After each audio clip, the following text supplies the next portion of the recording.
Roxy बेहद खूबसूरत लड़की थी और उसके बड़े बड़े तरबूज उसकी खूबसूरती में 4 चांद लगा रहे थे। हैरी के फोन काटते ही गुलाबी लीजा भी घर में आ गई। वो हैरी से कहती है कि मैं पौधों को पानी देने आई हूँ, और इतना कहकर वो हैरी को एक खुफिया कमरे में लेकर आती है। इस कमरे में नशीले पौधे उगा रखे थे। अब लीजा हैरी को बताती है कि सीजर नशा उगाने और उसे बेचने का काम करता है। रात को हैरी वही नशा करने लगा जो उसने सीजर के कमरे में देखा था। ये नशा काफी तेज था, जिस कारण उसकी तबीयत बिगड़ जाती है। कुछ देर बाद लीजा उसे सरकारी अस्पताल में ले आई। अस्पताल वालों ने हैरी को जल्दी ही ठीक कर दिया, जिसके बाद वो दोनों घर लौट आते हैं। घर आकर दोनों पहले खाना खाते हैं और फिर बातें करने लगते हैं। बातें करते करते दोनों इतने गर्म हो गए कि एक दूसरे का पानी निकालने लग जाते हैं। अगले दिन हैरी स्टूडियो में प्रैक्टिस कर रहा था, जबकि गैरी सीजर के घर तक पहुंच गया था। घर में इस वक्त सिर्फ लीजा ही थी। बॉब और गैरी उससे हैरी के बारे में पूछते हैं। लीजा जब कुछ नहीं बोलती तो वो घर में आ जाते हैं। थोड़ी देर बाद जब हैरी घर आता है तो उसे लीजा कहीं नहीं मिलती। घर का पूरा सामान भी बिखरा पड़ा था। हैरी ये सब देखकर हैरान ही हो रहा था कि तभी विल का फोन बजने लगा। इस बार भी फोन पर रॉक्सी ही थी।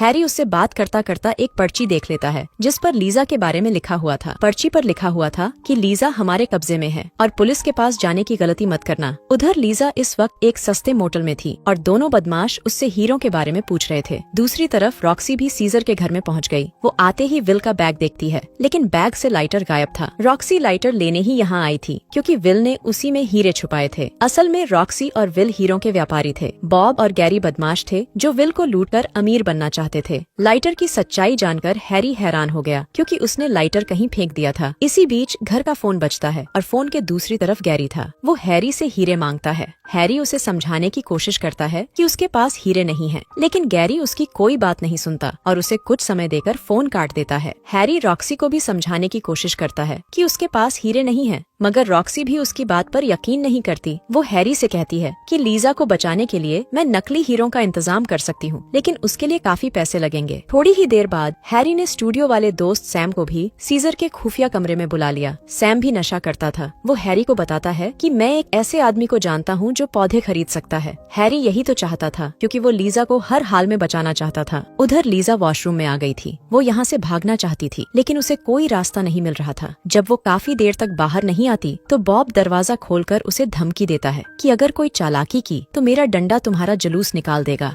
दूसरी तरफ हैरी ने एक ट्रक का इंतजाम कर लिया था। सैम ने भी बैंड के सभी लोगों को बुला लिया था ताकि वो हैरी की मदद कर सकें। देखते ही देखते सभी लड़के घर से पौधे निकालकर ट्रक में रखने लगे। इसी बीच एक लड़का पुलिस को देख लेता है और तभी एक पौधा नीचे गिर जाता है। हैरी पुलिस वालों के पास जाकर झूठ बोलता है कि ट्रक में पुराना सामान है। पुलिस उसकी बात पर यकीन कर लेती है। हैरी जैसे ही ट्रक लेकर निकला तो पुलिस के हाथ पौधा लग जाता है। दूसरी तरफ हैरी लगातार आगे बढ़ रहा था क्योंकि वो अपने प्यार को हर हाल में बचाना चाहता था। हैरी के साथी भी उसके साथ साथ चल रहे थे। जल्दी ही हैरी उस बंदे के पास पहुंच गया जो पौधे खरीदने वाला था। पौधे देखकर वो बेहद खुश हो गया, जिसके साथ ही हैरी को पैसे मिल जाते हैं। अब हैरी रॉक्सी की तरफ बढ़ने लगा। रॉक्सी भी उसका इंतजार कर रही थी। जल्दी ही हैरी उसके पास आता है, जिसके बाद रॉक्सी ट्रक में आ जाती है। हैरी जैसे ही उसे पैसे देता है तो रॉक्सी उसे नकली हीरे दे देती है। हीरे लेकर हैरी आगे बढ़ने लगा, जबकि रॉक्सी अपनी गाड़ी की तरफ। वो जैसे ही अपनी गाड़ी के पास पहुंचती है तभी एक चोर उससे पैसे छीन लेता है। उधर लीजा इस वक्त एक बंद फैक्ट्री में थी।